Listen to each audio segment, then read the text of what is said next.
is they're going to get pushed forward on the left first. So this is your left limited straight leg raise. This is your inability to capture an early propulsive representation. Then you got to say, okay, they're most likely going to be forward on the left, but did they go forward and then to the right as well? Good morning. Happy Tuesday. I have Neuro Coffee in hand and it is perfect. Okay. A busy Tuesday.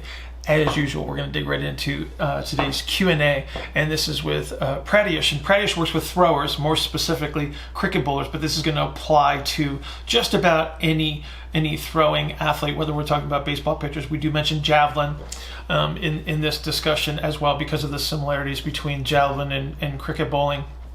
But essentially what Pratyush is dealing with is his throwers are presenting in a late propulsive representation, which means that they're not truly capturing any representation of middle propulsion. Therefore, they're having to use compensatory strategies to drive force downward into the ground as a substitution for their internal rotation. One of the common findings you're going to find here is the limited straight leg raise as a KPI. That's going to be indicative of that thrower that is pushed more forward towards that late propulsive representation. The concern here is twofold. Number one, we're going to have a reduction in force application into the ground, so that's a performance related issue. But from an injury standpoint, what we're going to see is these prolonged phases of ER, so the inability to capture the early propulsive representation where we're starting to superimpose internal rotation is either delayed or non-existent. And so what we're going to end up with is throwers with these prolonged ER phases, and this is where you're going to see potential medial elbow stress. And so again, I think this is going to be useful for a lot of folks. And we talk about some solutions as well, how to recapture that early propulsive representation. So I hope you find this useful.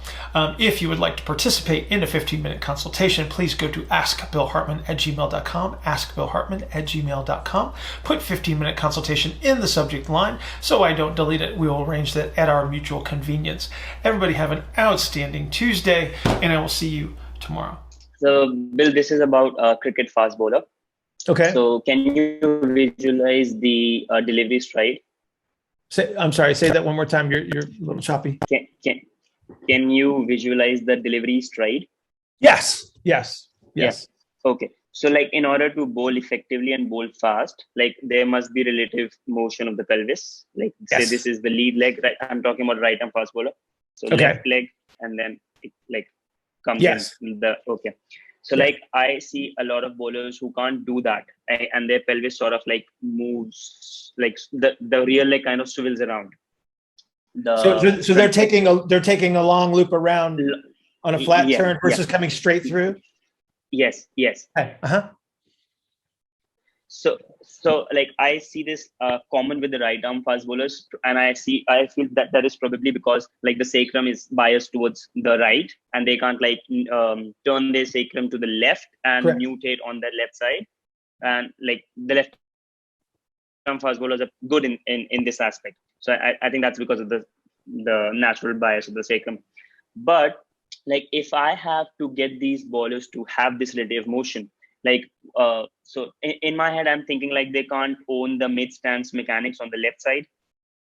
Also I see these people having a limited straight leg raise, and like I'm thinking whether this is because of the demands of the game, or this is like, or we can work on this and we can get them better. Like how would you go about that?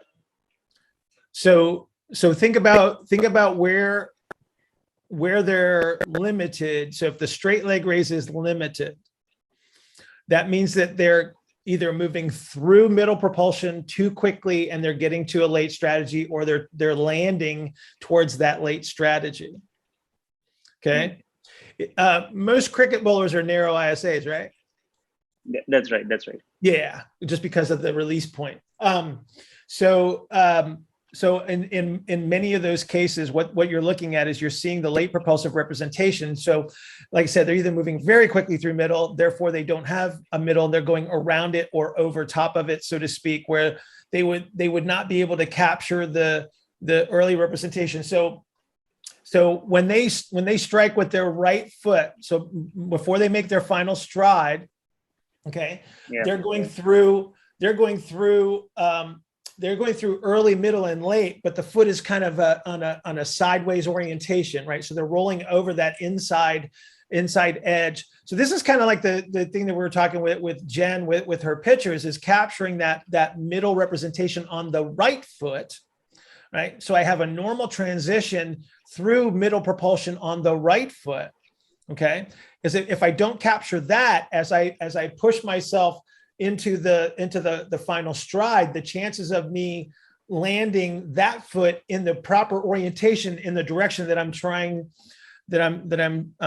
to throw, I won't be able to get the medial foot contact down, right? So they might land a little bit more laterally on the foot, and then again, they won't be able to bring the medial foot contact down. They immediately go through where you would want middle, so they have to anteriorly orient to create the downward force, but it doesn't allow them the normal foot contact. So what I would do is I would spend more time with a left foot forward lead activity, okay, with a delay strategy. So this would be like a left leg forward split squat with front heel elevated. Okay. That would create the sacral orientation to create the delay on that lead foot. Okay. Now you may also have to go back to the right side. So they may have a situation where, like I said, they don't have a good representation of middle propulsion on the right side either. So you would have to do that first. Think about it this in sequence, where if I can't capture the right foot position, I will not be able to capture the left foot position. Because that comes first in the sequence. That is correct. Yes. So it would be like if you were just walking and you step forward with your right foot, and if the medial aspect of your right foot never touches the ground, you can't get your center of gravity back over to the left side as you would step forward with the left foot. So now you got to make some form of compensatory strategy there, which would probably accelerate you through the next step, right?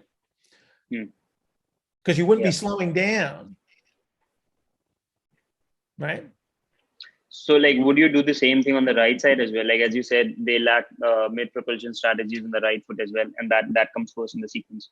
Okay. So now you got to start thinking about where you are in space. So they're narrow ISAs under most circumstances. So where they're going to end up is they're going to get pushed forward on the left first. So this is your left limited straight leg raise. This is your inability to capture an early propulsive representation. Then you got to say, okay, they're most likely going to be forward on the left, but did they go forward and then to the right as well? So now you got to start looking at your right hip measures. So if I'm pushed forward into a late representation on the right side as well, you'll have to bring that side, you're going to have to move them to the left first. So this would be like, and it's a great representation for cricket bowlers, javelin throwers, and the same thing is this is your lateral sled drag. This is your sled drag to the left, which allows them to capture that medial foot representation. Okay, so I might need to do that, something along those lines first, okay, to capture the right foot position that allows me to transition over to the left side without a compensation. And like, do you generally feel like they're forward on the right side as well? Or like, or it depends. The number of cricket bowlers that I've actually measured are very few. So let's make it 2. Okay, it's not a big sport here. So I relate it a lot to, but I have worked with a lot of baseball pitchers, and it's similar. It's different, but similar. It's more like a javelin throw. It's much more similar to a javelin throw than it is a baseball pitch, just because of the run up and the foot position. And I was a javelin thrower, so I can speak with reasonable intelligence of that. Okay. But I wasn't very smart when I was throwing the javelin, to be honest with you. I was kind of an idiot. But I understand it a little bit more. But I would say look at your right foot positions first. Do you have video of these guys? Yeah, I have. Okay, so good. So start there. I would start looking at the video and start looking at the foot contact of the right foot before you start looking at the left foot, because again, if you don't get the right side orientation correct, the chances of you getting the left side orientation are pretty slim. Okay. Make sense? Yeah. Yeah. One more thing. Same thing.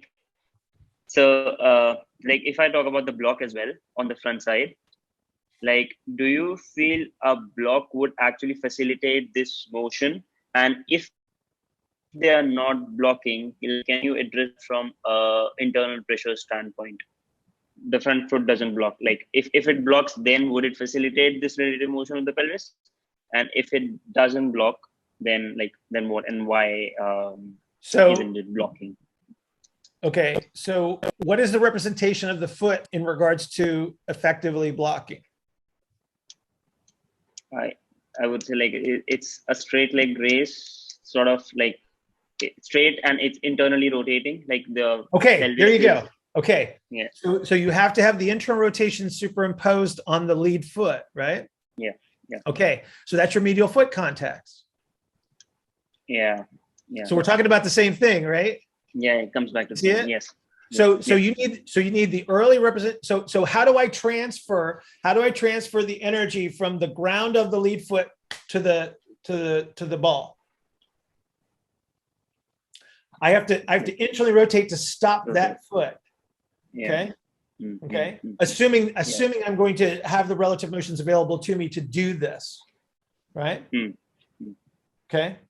Like I said, you'll find a way to stop, right? But it might turn into we can talk about Alex's thing with the big toe. They might be jamming their big toe into the ground as the compensatory strategy to make the stop. Now, the big toe normally is the stop, but it's usually a distributed load, not a focal load on the big toe, right? And so then they go up and over, and you can see this. You'll see it on javelin throwers too, where they like their last stride will be a little short. And their center of gravity gets up and over their foot too fast, and then they try to push their big toe down into the ground to create the stop, and then they fault. They step over the line because they're going too fast and too far forward. Okay, so again, you're still looking at capturing medial foot contacts to superimpose the IR. Yeah. Okay. Because that's your early representation. That slows the left side down so that you do translate the energy up into the ball. Yeah. Okay. Okay. Thanks a lot, Bit.